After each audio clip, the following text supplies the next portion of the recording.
Hi, this is Dr. Marcello Sbrocca. Before I start this video, I feel the need to give a bit of an introduction. If you are not interested in hearing this introduction, however, you are more than welcome to go down to the timestamps below the video in the description and skip ahead to the video.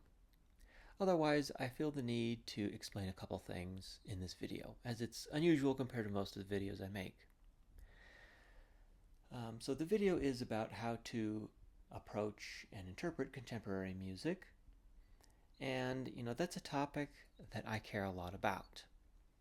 As a classical saxophonist, our instrument was invented much later compared to most instruments, and then our repertoire developed even later than that. And consequently, a lot of our repertoire is what people would call contemporary music, even though technically contemporary music is music of today, and it's not necessarily modern or abstract, whatever that means. But in this video, I'm covering, aesthetically modern music. Whether or not it's exactly contemporary is actually not important. In any case, I explain in greater detail what I mean by contemporary music in this video, but I'm just explaining that now. And that's a topic I care a lot about, contemporary music. I think contemporary music is often misunderstood and, consequently either not given enough attention or just poorly performed and interpreted. For a while I've wanted to make this video, but I always found that when I tried to summarize how it is that I approach contemporary music, I was not very happy with my explanation. I didn't find it to be adequate. So I have finally broken down and decided to just share the video from my lecture recital at the end of my doctoral degree. In other words, this video should really be called How Understanding Music of the Past Can Improve Musical Interpretation in the Present, applying On Playing the Flute, which is a Baroque-era treatise on musical interpretation, among many other topics, by Johann Quantz, to Of Ages Manifest for Unaccompanied Alto Saxophone by Michael Hersch, which is what I am deeming as a good example of what I mean by contemporary music. Now, that makes for a very poor YouTube title, as number one, it's too long, and it being a doctoral dissertation, it's very specific. And so most people looking at the title would not even really, they probably wouldn't really understand what it's about unless they really wanted to get into it. But in reality, my dissertation in my doctorate was about approaching and interpreting contemporary music. And if any of you are interested in the actual paper, you can send me an email, which is in my bio, or you can find it at Johns Hopkins Libraries if you are so inclined. This video will be a little inaccessible for some people, but for those of you who are really trying to understand or hear somebody's interpretation of, how to approach contemporary music, that's really what I'm covering in this dissertation. I'm just doing it via that treatise and that piece of music. Lastly, throughout the video, I am performing Of Ages Manifest. So this is a true lecture recital, and it's a very dense one, with playing and with talking. I just have to give one little disclaimer, and that is there is yet another version of this work. The only difference, though, is that the first movement is different. Everything else is basically the same. So take that for what it's worth. I hope you enjoyed this video for the people who are interested in it, and if you have any comments or questions, please leave them down below, and thank you so much for watching.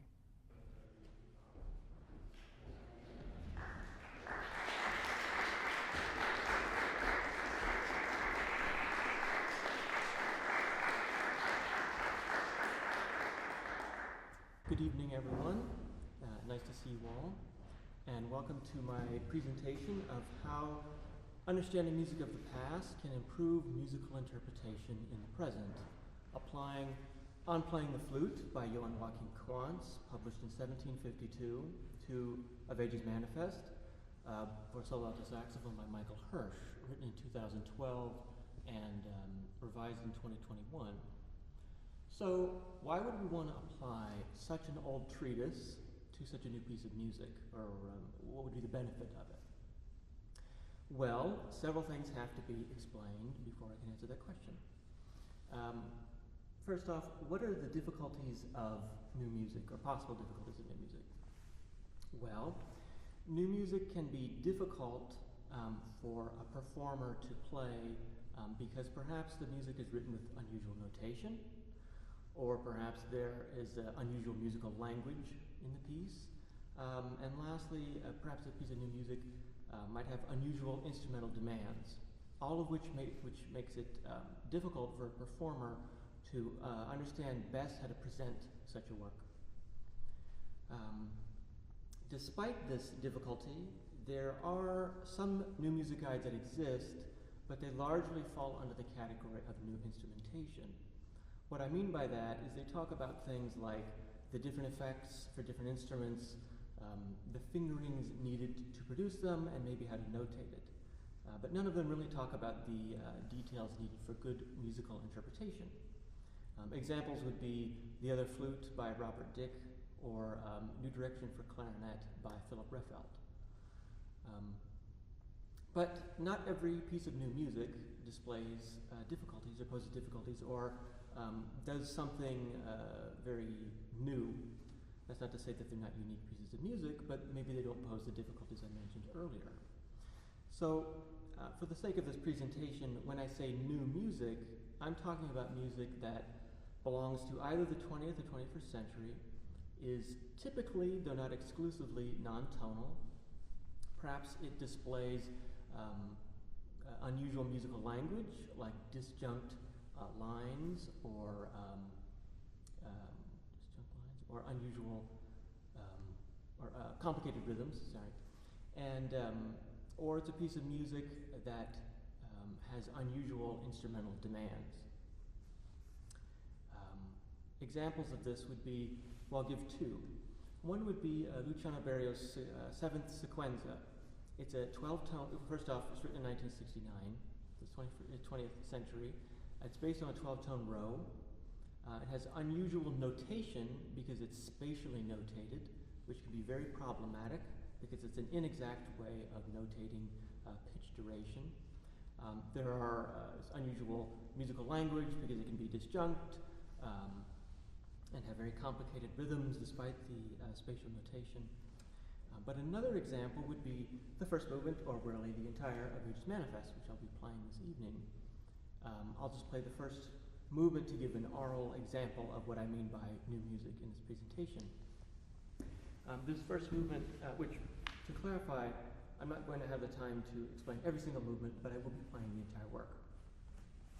In the first movement, we have musical lines obscured by multiphonics, and it's non-tonal, it's written in the 21st century, and displays many of the other difficulties I mentioned earlier. So here is the first movement of A Vege's Manifest.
have time for the applause. I need the whole hour, I'm sorry.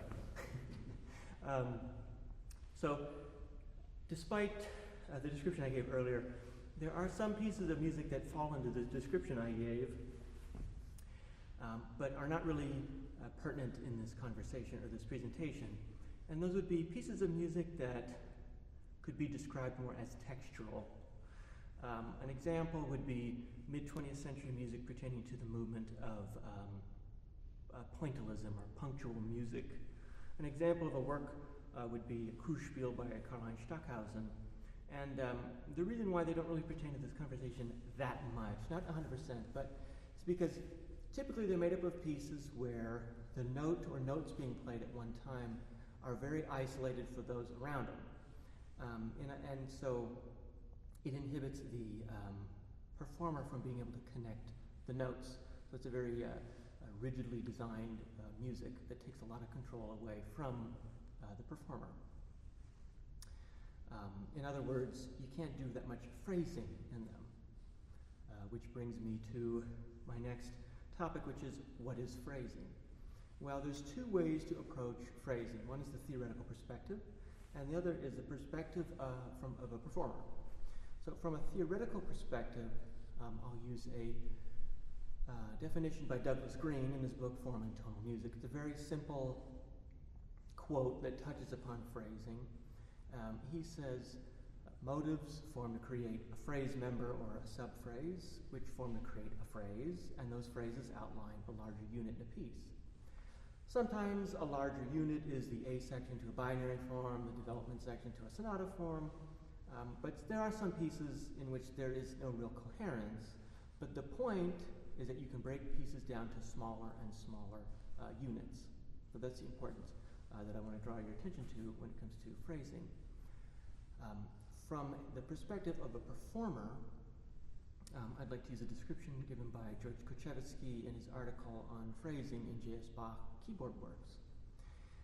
He breaks it down into three main points. The first one is he says that phrasing is the artistic subdivision of the line, which is similar to how when we talk, we have pauses and whatnot so that we can break up what we're saying into more manageable pieces as well as breathe. In other words, phrasing is not just a formal unit, it's tied to the capacities of the body. The second part of his definition is he says that phrasing is how we shape a line, where we put emphasis, where or if we do rubato, how we make connections and whatnot, which is extremely important from the perspective of an interpreter. That's largely how you create your interpretation of a work. And lastly, and this is why I like Kochevsky's idea so much of phrasing, is he says that we phrase a phrase in accordance to the phrases around it. In other words, when we try to understand how a phrase works, we don't just look at it in a vacuum. We look at it, but we also understand it in the context of the whole work. This leads me to one of my last points, which is, what is the role of a performer? Indeed, a performer performs the work, but there's more to performance than instrumental mastery and rhythmical and technical precision. Arguably, the more important aspects to a performer is the aspect of musical interpretation. You cannot play a piece of music without an interpretation. It is impossible. That's like saying you can speak a language without an accent. It just doesn't exist. And along those same lines, there's no hierarchy in music. The performers need the composers and vice versa. And even on top of all of that, you could have two interpreters, and for the rest of this presentation, I will use the word interpreter and performer interchangeably, as I find it to be oftentimes a more appropriate title. But you could take two interpreters and you could have them both try to follow what a composer wrote as strictly as possible, and you're still going to be left with two different interpretations, sometimes hardly any different and sometimes very different, which leads me to my thesis and allows me to answer the question I mentioned, or I asked at the beginning. The reason why I'm playing the flute, a treatise that covers musical interpretation, among many other things, to a new piece of music is because I believe it can be of some help with some of the difficulties I mentioned earlier. The reason why I believe we can use such an old treatise is for a couple of reasons. First is that from the perspective of a performer, the central aspects of interpretation don't really change, whether we're talking about Baroque music or modern day music. What I mean by that is that musical style, the importance of musical style and phrasing remain central. Even if many of the different parameters change, maybe there's a lot of control given to the composer or vice versa, but nonetheless, musical style and phrasing are the most important. And these are details that are discussed in Quantz's treatise. The other reason why is because of the similarities between tonal and non-tonal music. Despite the fact that some composers have moved on from things like chord tones and non-chord tones with the adoption of non-tonal music and non-tonal music techniques, there are still notes in non-tonal works that act like chord tones and non-chord tones. In other words, that act like a lot of tonal music devices and so on. So why did I choose On Playing the Flute, and why did I choose A Vegas Manifest? Well, I chose On Playing the Flute for a couple of reasons. One, as I said a minute ago, it covers a lot of different aspects of music. I'm just going to be talking about musical interpretation today, but it's very well written, it's very thorough, it's 18 chapters, it's 300 pages, it's an incredible document. And again, one of the things Quantz talks about is how to approach musical interpretation. And the other reason I chose it is because in the Baroque era or the pre-classic era, you had music where there were kind of principal notes in a piece of music and then embellishments or ornaments added on top, either by the composer or by the performer. And this kind of delineation can help understand some of these new pieces of music. And then I chose Vegas Manifest because it fits a description of music I gave earlier, of new music, and it comprises 7 movements. All are very different and give a lot of different scenarios that I can analyze. And I just want to point out, I am in contact with Michael Hersch, but for the sake of this presentation, I have refrained from asking him much about the compositional techniques used to create it, because I want to show how a performer would approach this music with just the music, just the sheet music. And now before I get to the analysis, I just want to give 4 claims by Quantz, just to kind of give you an idea of some of the things I'm going to be talking about. 2 of them pertain to musical style, and 2 of them pertain to phrasing. So Quantz says one must be able to tell the difference between principal notes and notes that pass. When possible, the principal notes should be played a little more prominently. In other words, Quantz has a very non-tonal way of looking at music from the perspective of a performer. He's looking at it like notes that need emphasis and kind of guide a work, and then kind of notes that don't need as much emphasis and kind of fill in the blanks in one way or another. He then says embellishments, whether extempore or essential, which I'll talk about later, must never contradict the prevailing sentiment of the principal line. So as mentioned, in this era, performers would add embellishments onto works. Sometimes the composers would, but sometimes the performers would as well. And what he's saying is that the embellishments you add on should not contradict whatever the character is of the piece of music. And then the 2 other quotes I have are, he says, good execution or good musical interpretation should be expressive and appropriate to whatever the character is of the piece. And then he says to determine the character of the piece, you need to look at the contents of the work. Now, this is in the context of how Baroque pieces have an epithet at the top. They're very habitually used in that era, like andante, allegro, bourrée anglaise, so on and so forth. And he's saying, despite their importance, we need to understand the character, that we need to derive the character of the work from the contents more than from just the epithet, because they can be so habitually used. And now, on to the analysis. Every point I make will pertain to one of 3 categories. Either the applicability of a claim made by Quantz, the similarity between tonal and non-tonal music, or aesthetical differences between Hersch's work and the style of works referenced in Quantz's treatise. So I'm going to be talking about the second, fourth, fifth, and sixth movement. I will be playing everything else, but I just won't have time to talk about them. In the second movement, I'm primarily going to be talking about musical style and how we can derive it and how it can perhaps help create a more effective interpretation of it. So, taking the idea I had earlier of we should derive the character of the work from its contents, I would describe the second movement, very simply, as it's delicate, simple, and bare.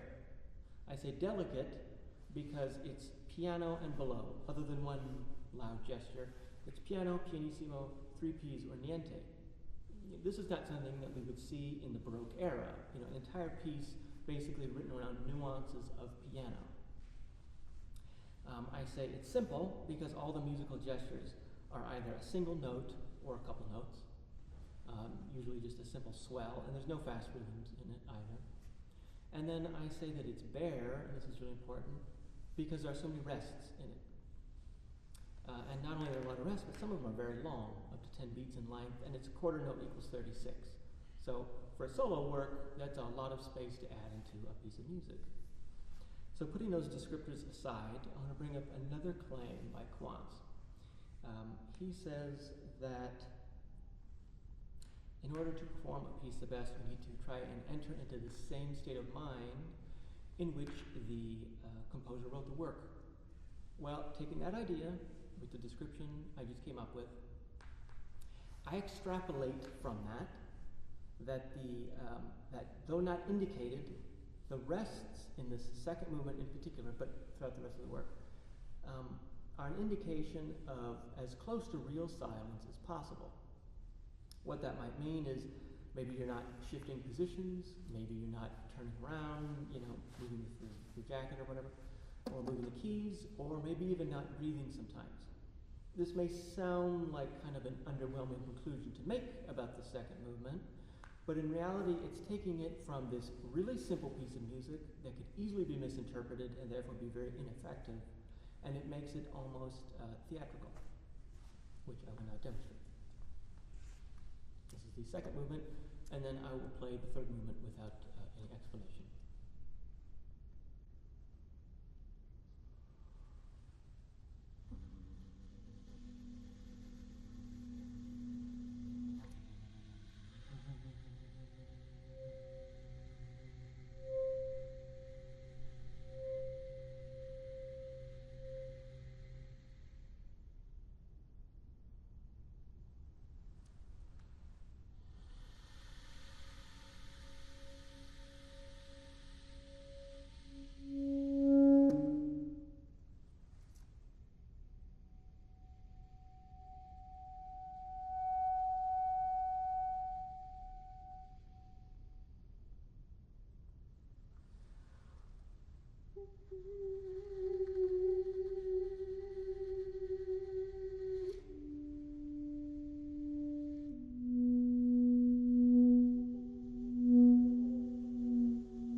And now, in this fourth movement, I'm going to be explaining, or rather showing, a similarity between tonal music and non-tonal music. And I'll be doing so with the help of a quote by Quantz. He says that the deeper the leaps made, the more the low note should be emphasized, because the low note is a principal note in the harmony. In other words, he's pointing out implied harmony and bringing it out, which is where you have a single voice representing multiple voices. A non-tonal way of talking about implied harmony would be to say virtual counterpoint, which is something we see in this fourth movement. In general, the fourth movement just breaks up into three different voices: kind of a lower voice, somewhat of an intermediary voice, and a very high voice, which I'll demonstrate.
And now, in this fifth movement, I'm going to be explaining kind of an aesthetical approach or an aesthetical difference between this new piece of music and works of the Baroque era.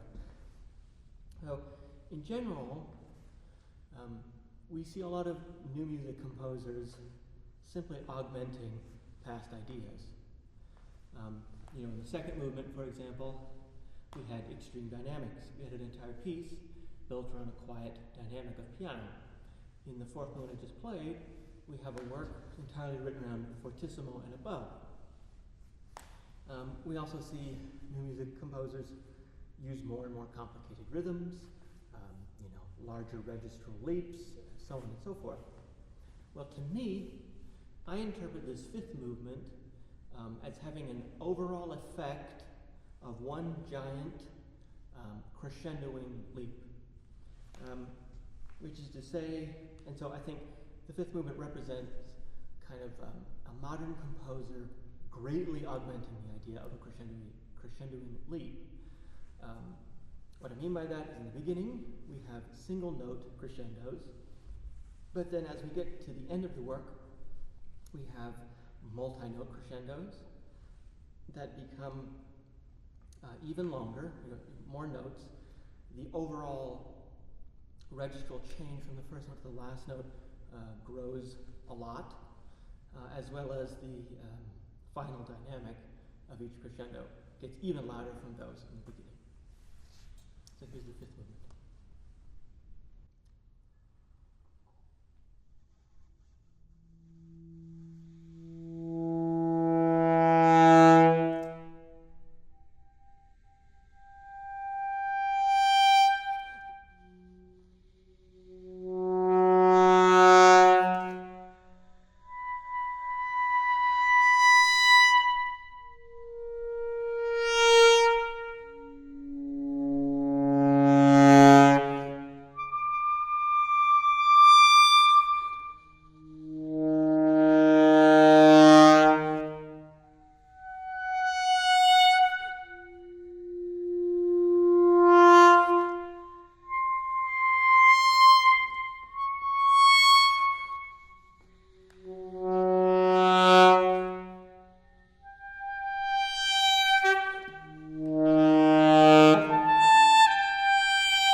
the sixth movement, which is the longest and most developed movement in the whole work.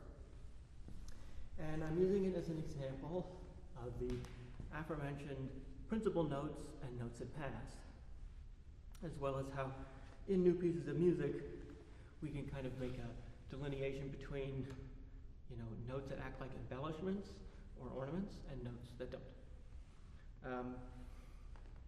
So earlier I mentioned the idea of how embellishments, whether extempore or essential, must never contradict the prevailing sentiments of the principal line. Well, allow me to explain that. An essential embellishment is an embellishment that is pre-established and typically small. Examples would be appoggiaturas, mordents, trills, turns, and so on. Whereas an extempore embellishment is a non-pre-established ornament. Sometimes they're very small and simple, and sometimes they're very long and extravagant and ornate. And throughout this work, we see actually both of those kinds, as well as principal notes and notes that pass. So we see all of them in this work. Now, before jumping into the work, I want to play a small excerpt from the third movement of J.S. Bach's Flute Partita in A minor. And I'm going to play it without any ornaments, and then I'm going to add some on. So here it is without ornaments.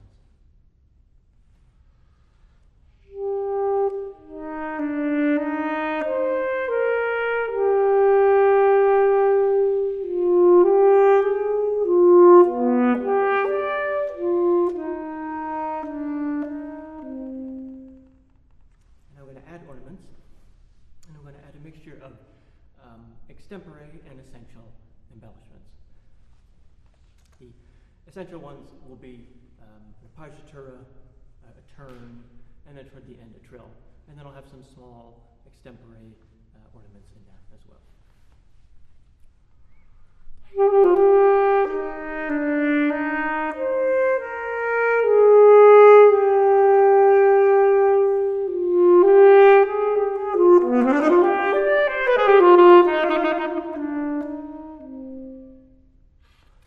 And now, I'm going to be doing the same thing with a very short excerpt from the sixth movement.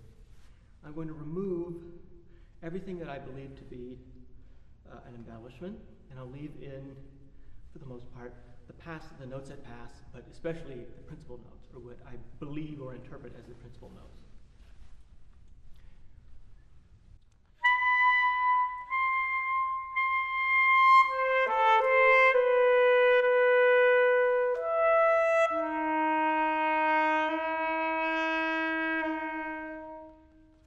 And now I'm going to add the embellishments back in. And if you listen carefully, you'll hear a mixture of all the embellishments I mentioned earlier. You'll hear grace notes. Toward the end, you'll hear an appoggiatura. At one point, you'll even hear a turn. And then there'll be a more complicated rhythm in there that acts like an extempore embellishment.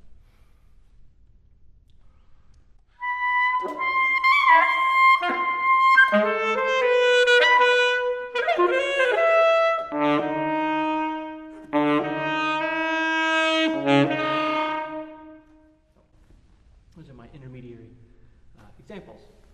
And now I will play the sixth movement. And notice that some of these very long runs that I'll play do in fact lead to principal notes.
we can see, I can apply a very old treatise to a new piece of music to help better understand it because of the similarities between tonal and non-tonal music, or rather how non-tonal music will oftentimes imitate tonal music, as well as how the central aspects to interpretation do not really change, which are the importance of musical style and phrasing. Before I play the end, I want to bring up a quote by Luciano Berio from an interview on his Sequenzi series, which I find to be particularly relevant in this presentation, him and his works, but also I think that the point he's trying to make in this quote is very similar to what I'm trying to explain.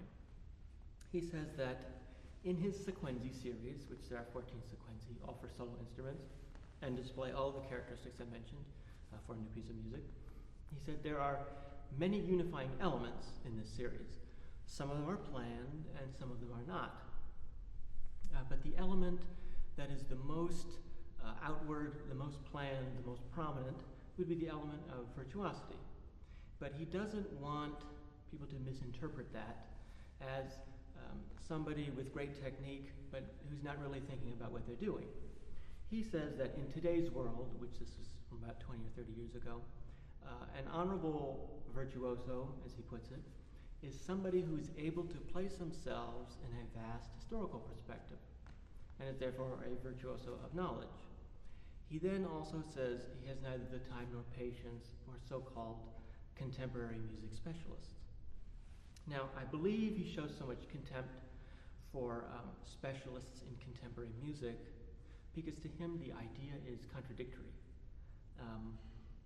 He's saying, an honorable virtuoso, which is somebody who's able to create a very effective interpretation of a work and perform it, is somebody who's able to place themselves in a vast historical perspective, meaning they understand many kinds of music, which means that when they look at a new piece of music, they don't just see a new piece of music in a vacuum. They see it along with all of its connections, direct or abstract, to music in the past from its tradition. In this case, the Western classical music tradition, which is something I've tried to demonstrate throughout this presentation. I will now play the 7th movement. Thank you so much for coming.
Thank you.